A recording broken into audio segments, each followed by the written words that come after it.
Hello， 大家好，这里是大叔，今天给大家带来街机平台的飞行射击游戏《能源之蓝》。本作发售于2001年，年代比较晚了，所以游戏在风格上和咱们小的时候玩的那些飞行射击游戏不大一样，更加接近怒首领风这种，强调弹幕还有躲避的微操。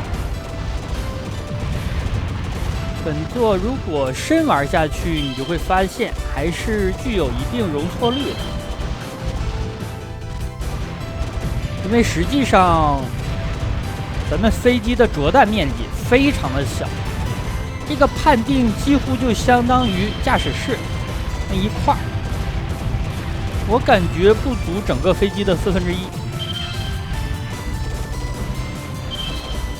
游戏的流程不算长，一共是5关，5个 BOSS 分别对应了元老院的5个元老。游戏的剧情方面，故事发生在一个叫做帕兹的王国，大家注意是帕兹，不是胖次。这个王国充分的利用风能，制造了半永动式的风能发动机普罗吉亚。通过对普罗吉亚技术的应用，这个国家的飞行工业相当发达。除此之外，国家的一些老年贵族获得了不老不死的技术，于是他们就组成了元老院，发动了所谓贤者制裁的内战，想要控制国家政权。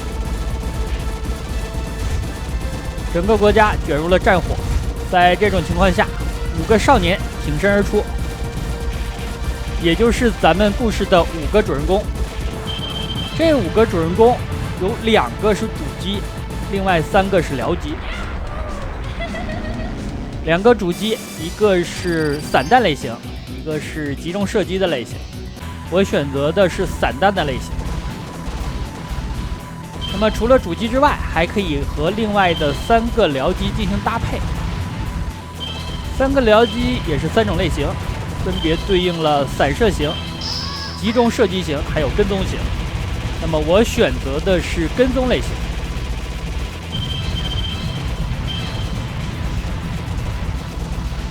副机除了决定你的射击类型之外，它还会对主机的射击威力有所影响。咱们在每次过关之后的结算界面可以看到主机和僚机的亲密度。亲密度1到3级，它对主机的威力影响比较弱，到达了4级之后，影响就比较大。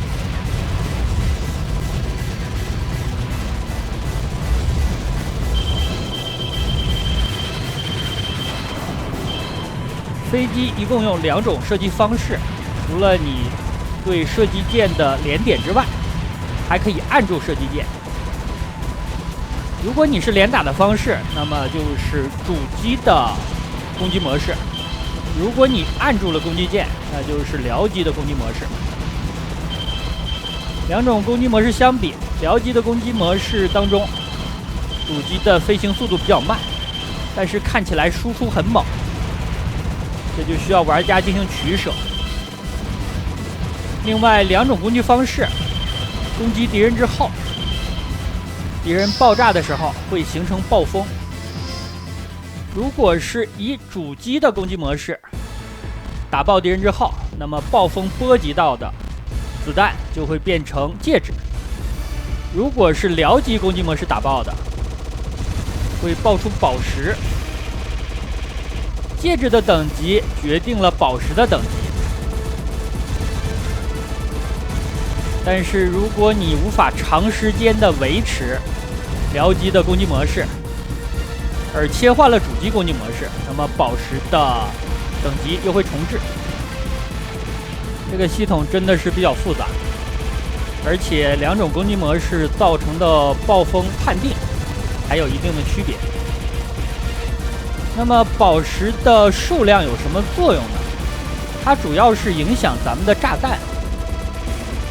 当你把炸弹放出去之后，炸弹如果碰到敌方的子弹，会消耗宝石的点数来消弹。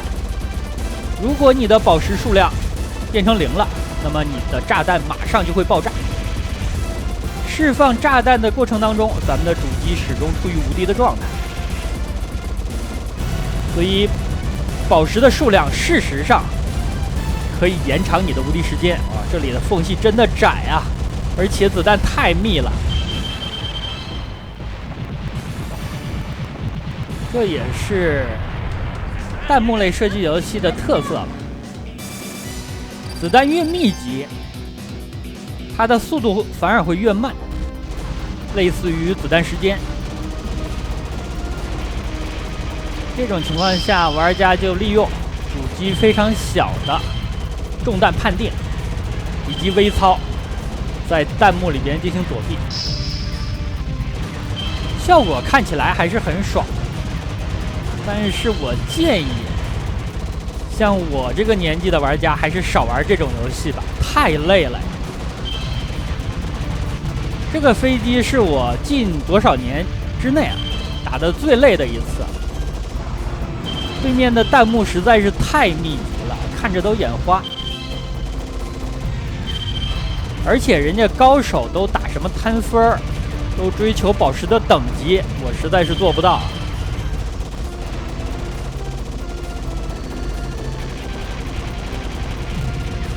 咱们现在是第3关，那些高手在第4关还能够打出奖命。第4关打出奖命的逻辑是，它会出现几个战车，最先出现的战车要留到后面打爆。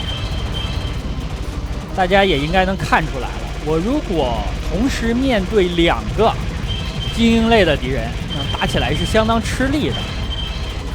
如果你刻意的把一个倾泻大量子弹的敌人留在屏幕上，那这个难度可想而知啊。反正如果同时面对2个战车，我活着都费劲，我还打什么奖命啊？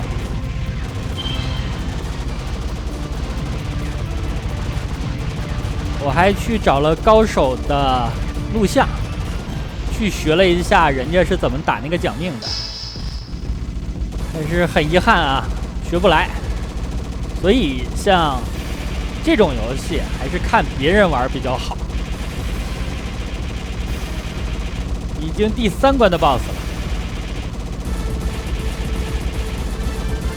每个 BOSS 大概有2到3种不同的形态，每种形态有2到3种攻击方式。其实每一种攻击方式单拿出来，你都感觉不是很难，但如果它穿插着来，你躲着躲着就感觉乱了呀，没有节奏了。这个游戏对我来说最难的部分就是什么时候选择使用僚机的攻击模式，什么时候选择主机的攻击模式。这涉及到我的主机移动速度，移动的越快，对大面积的弹幕躲避起来就更加的灵活。我感觉这种攻击方式我需要放炸弹了。它是类似于一个温酒煮青蛙的模式。前面的弹幕对你来说没什么威胁，但是越来越把你往角落里边逼。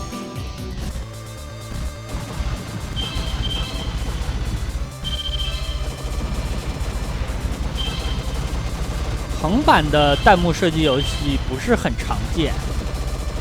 据说这款游戏在开发的过程当中，原本是想做成竖版，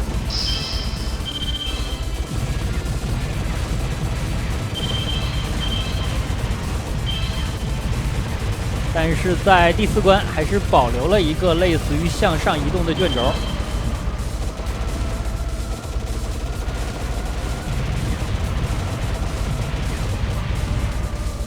游戏的基板采用的是卡普空的 CPS2，所以画面效果还是非常棒的。敌方的这种直升机，咱们要在它下方进行攻击，它会在两面倾泻大量的子弹，非常难躲。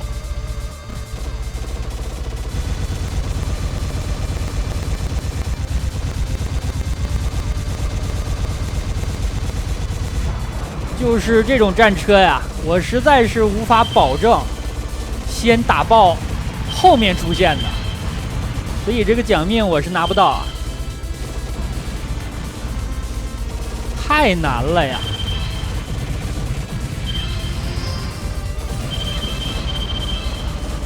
这个地方水平所限，希望大家能够理解，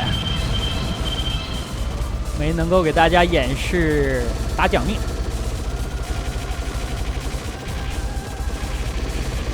不过打奖命的方法我是介绍了呀，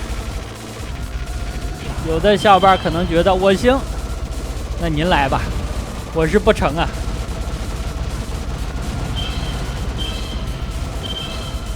这个地方如果没能够快速的清掉一架直升机的话，真的是超级难。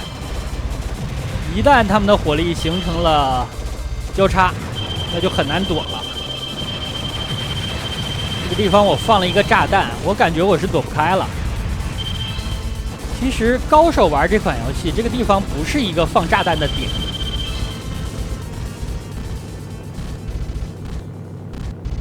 第4关的 BOSS， 这个 BOSS 的造型让我想起了另外一款游戏，就是《最终幻想12》。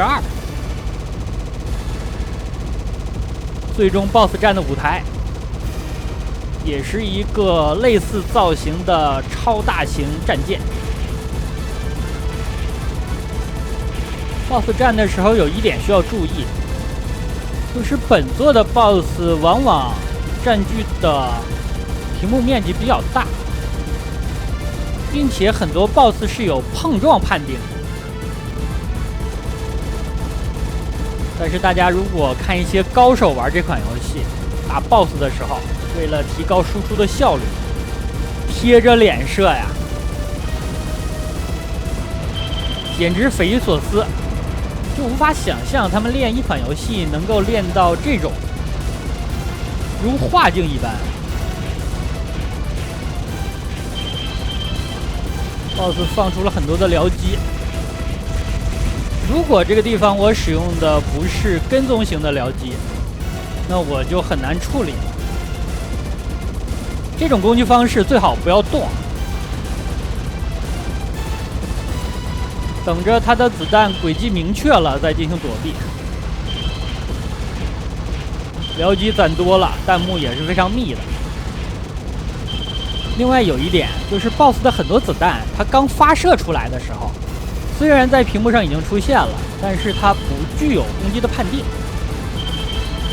尤其是一些抛射型的子弹，像扔出来的这种，等它轨迹明确之后，它才会具有攻击判定。这里应该是它最后一个形态了，这种环形的子弹，咱们使用僚机的攻击方式，是正好可以在它的边缘进行躲避，这种比较好处理的弹幕。但是 BOSS 血量所剩无几的时候，它会一边发射圆形的攻击弹幕，另外还会掺杂2种其他的子弹，这样就很难处理。所以我就放了一个炸弹，因为以我的反应能力，我是躲不开那种弹幕的。第5关也就是游戏的最后一关了。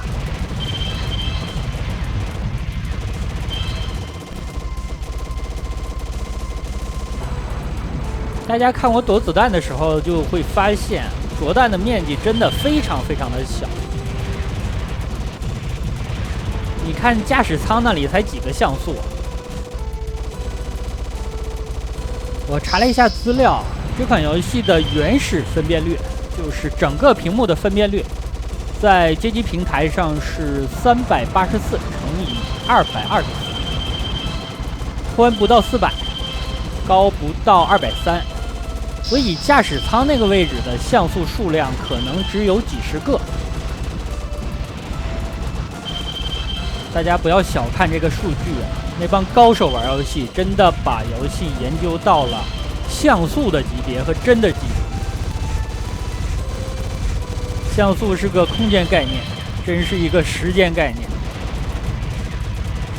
再加上他们长期练出来的肌肉记忆，水平真的是太恐怖了。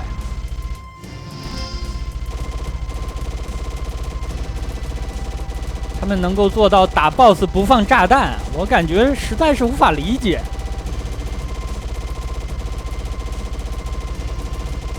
不像是人类能够做到的操作。这里遇到的是一个小 BOSS， 耐久不是很高，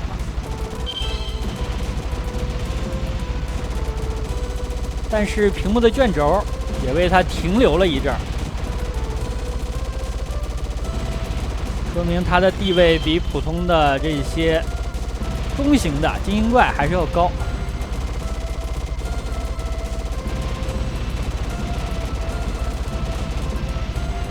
玩这款游戏的时候，我就体会快速的清理敌方的数量真的非常重要，否则你就知道什么叫蚂蚁多了咬死人啊！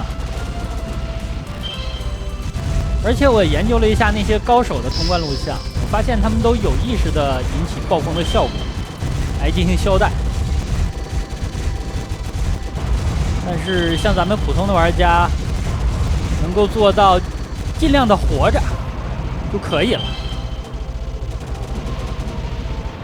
这也是为什么我选用了3号僚机的原因，因为它的子弹是跟踪的。我如果能在屏幕上进行有效的活动，不被打爆，那我就有输出，不用考虑站位的问题。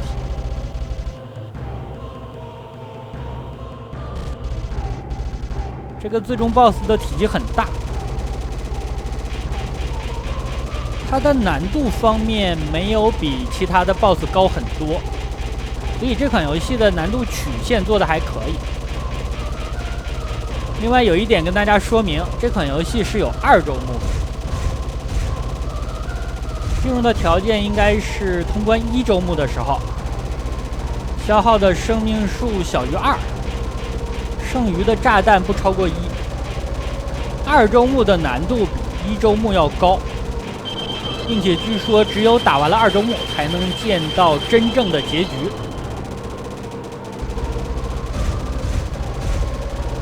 我也去尝试了一下2周目，后来发现想多了。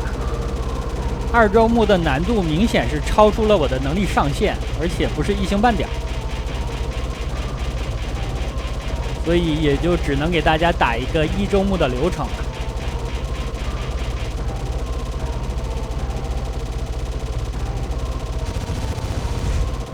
BOSS 目前这种攻击方式主要就是冲撞，它是上来撞你。因为它留在屏幕上的弹幕不是很密集，威胁不高，但是它体积非常大，被它撞到的话也会爆炸。这种攻击方式最讨厌的地方就是无法长时间的有效对 BOSS 进行打击。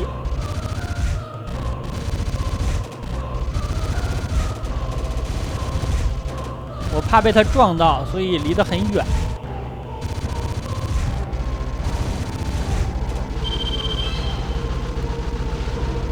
进入最终形态了。最终形态里边，我觉得有一种攻击方式比较难处理。一会儿它发动的时候，大家也看一下。其他的还好。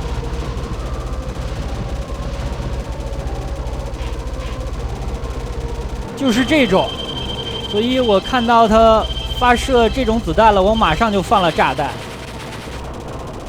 希望把这个阶段跳过去。当它血量所剩无几的时候，会发动一种导弹，导弹击中屏幕边缘之后，会回头进行散射。那种攻击方式我反而觉得比较好处理。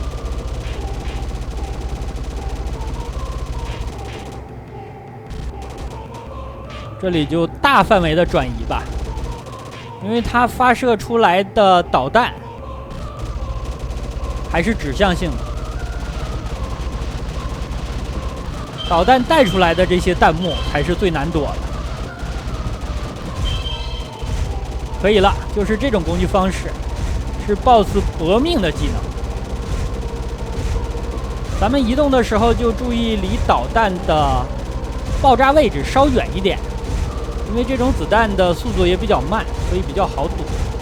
我反而觉得游戏进入了这个阶段，难度就很低了，比刚才好躲很多。我还留了一发雷。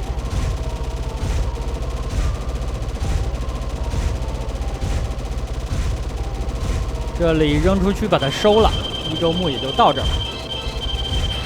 那好吧，本期时间差不多，这样一款街机平台的弹幕飞行射击游戏《能源之蓝》就给大家录制到这儿，感谢大家收看，咱们下个游戏再见。